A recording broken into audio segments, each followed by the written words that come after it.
Showtime TV network once declared Pat Hazel one of the 5 funniest people in America. Although he now resides in Austin, Texas, Hazel's humor was honed right here in Nebraska.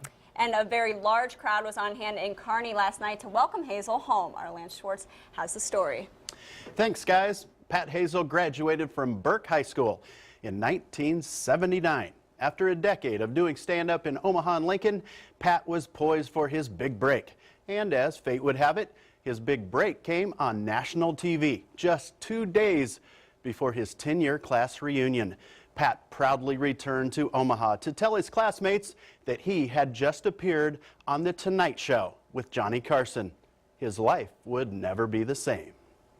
Once you get Johnny's okay, that approval rating is enough to take out to work at clubs or corporate events and so forth.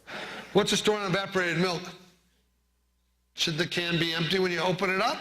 The central part of the message of the show is to find that sense of wonder and grab onto it. So, did your mom ever stick cloves into a Spam and try to fudge it off as a ham? It does allow you to access a certain amount of joy in your life. There were 6 kids in my family. There were 5 raincoats. Pouring rain, my dad cut a hole in the twister tarp, and I had to wear it to school as a poncho. It's called The Wonderbread Years, and it's a one-man show that Pat Hazel created as he searched for America's common denominators back in the 60s and 70s. And we're going to look back at that time that we colored outside the lines, we rode our bike with no hands, and we counted our age in half years. Right. You're not doing that too much anymore, are you? Bob, how old are you? I'm 58 and a half. No, I'm going on 59. Lay off, you got? Just like having a big attic in your mind and you can go into it and go, hey, remember these? Which leads to the show and tell items I brought, which were the world's most dangerous toys. Chief among them, the lawn chart.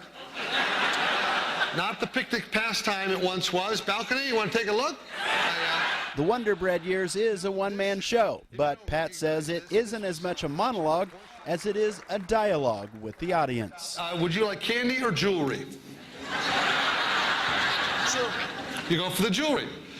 The answer's the same either way. Okay, yeah. Well, it is a hybrid of stand-up comedy and theater, but it's intended to be sort of a grand salute to Americana. Another very dangerous toy, clackers. Right? This is a sweet spot for me because a lot of what I talk about is nostalgia, and I grew up in Nebraska. So, hey, listen, I passed a Runza Hut last night, and I was like, oh, I know I'm in the Midwest, right? If I got one new thing, it was intended to last forever. My mom would say, all right, get in the wagon. We're taking you to Sears. We'll get you some Tuscan jeans. Let's go. This is the fabric they make trampolines out of, right? You cannot bend the knee because... I did love my rust-colored Toughskins jeans. Pat has the honor of saying that he was one of 4 original writers for quite possibly the greatest sitcom in the history of television.